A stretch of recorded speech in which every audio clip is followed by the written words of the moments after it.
가수 유승준 씨가 한국에 들어갈 수 있게 해달라며 낸 두 번째 비자 발급 소송에서도 최종 승소했습니다. 병역 기피로 입국이 금지된 지 21년 만인데요. 유 씨가 다시 한국 땅을 밟을 수 있을지는 아직 지켜봐야 합니다. 왜 그런지 취재기자 연결해 자세히 들어보겠습니다. 부장원 기자. 네, 대법원입니다. 네, 유승준 씨 두 번째 소송에서도 최종 승소했는데 어제 대법원 선고 내용부터 짚어볼까요? 네, 대법원은 어제 유승준 씨가 주 로스앤젤레스 총영사관을 상대로 낸 여권 발급 거부 처분 취소 소송 상고심에서 원고 승소 판결한 원심을 확정했습니다. 유 씨에 대한 비자 발급 거부가 위법하다고 본 항소심 재판부 판단을 그대로 받아들인 겁니다. 지난 2002년 우리 국적을 상실한 유 씨는 지금까지 두 차례 비자를 발급해달라고 소송을 냈고 결론적으로는 모두 이겼습니다.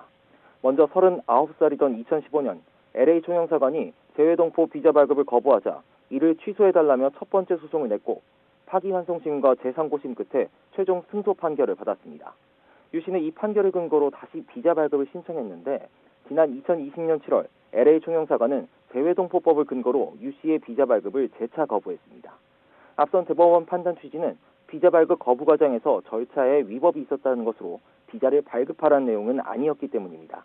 그러자 유 씨가 이번 2차 소송을 다시 냈고 대법원에서 어제 최종 승소 판결을 받았습니다. 네, 그러니까 두 번의 소송이 있었고 유승준 씨가 모두 이긴 건데 이번에는 구체적으로 어떤 부분이 문제가 된 겁니까? 네, 우선 말씀드린 것처럼 첫 번째 소송에선 LA 총영사관이 비자 발급 거부 처분을 내린 과정에서 절차적인 잘못이 문제가 된 반면에 이번 2차 소송에선 비자 발급 거부 과정에서 내세운 사유 자체가 위법하다고 법원이 판단한 데 차이가 있습니다. 앞서 LA 총영사관은 안전보장과 질서유지 등 대한민국 이익을 해칠 우려가 있는 경우 체류 자격을 부여하지 않을 수 있다는 재외동포법 조항을 근거로 유 씨의 비자 발급을 거부했습니다. 이에 법원은 유 씨가 병역 기피 말고는 별도의 행위를 하지 않았는데도 이 조항을 적용할 수 없다고 봤고요. 또 병역 기피 목적으로 우리 국적을 버렸더라도 38살이 넘으면 체류 자격을 줘야 한다고 법에 규정돼 있는 만큼 유 씨의 비자 발급을 거부한 건 위법하다고 판단했습니다.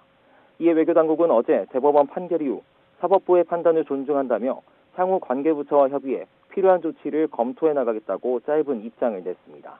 비자 심사와 발급 권한을 지닌 법무부, 그리고 발급 업무를 시행하는 외교부 산하 재외공관과 병무청 등 관계기관과 후속 조치를 논의할 것으로 보입니다. 네, 일단 대법원 판단이 나왔으니까 일단 기존의 비자 발급을 거부한 처분은 취소해야 될 텐데 그럼 유승준 씨는 바로 한국 땅을 밟을 수 있는 겁니까? 꼭 그렇지도 않은 상황입니다. 앞으로 여러 절차가 더 남아있기 때문인데 우선 입국 비자를 다시 발급받아야 합니다. 이번에 대법원이 위법하다고 판단한 사유 말고 다른 사유로 외교당국이 다시 비자 발급을 거부할 가능성도 배제할 수 없는 상황입니다. 실제로 2020년 외교부는 유 씨가 첫 번째 비자 발급 소송에서 최종 승소했는데도 국익을 해칠 우려가 있다면서 발급을 거부한 사례가 있었죠. 또 유승준 측 소송 대리인 측에게 향후 계획을 물어봤더니 현재까지 정해진 건 없다고 해서 이 부분은 좀 더 지켜봐야 할 것 같습니다. 또 이 밖에 비자 발급과는 별개로 법무부가 입국 금지를 풀어줘야 하는데요. 유 씨는 병무청의 요청으로 입국이 금지된 상태인데 법무부가 입국 금지를 유지하면 한국에 들어올 수가 없습니다. 다만 일각에선 만약 비자가 발급될 경우 입국 금지도 해제되지 않겠느냐는 전망도 나옵니다. 지금까지 대법원에서 YTN 부장원입니다.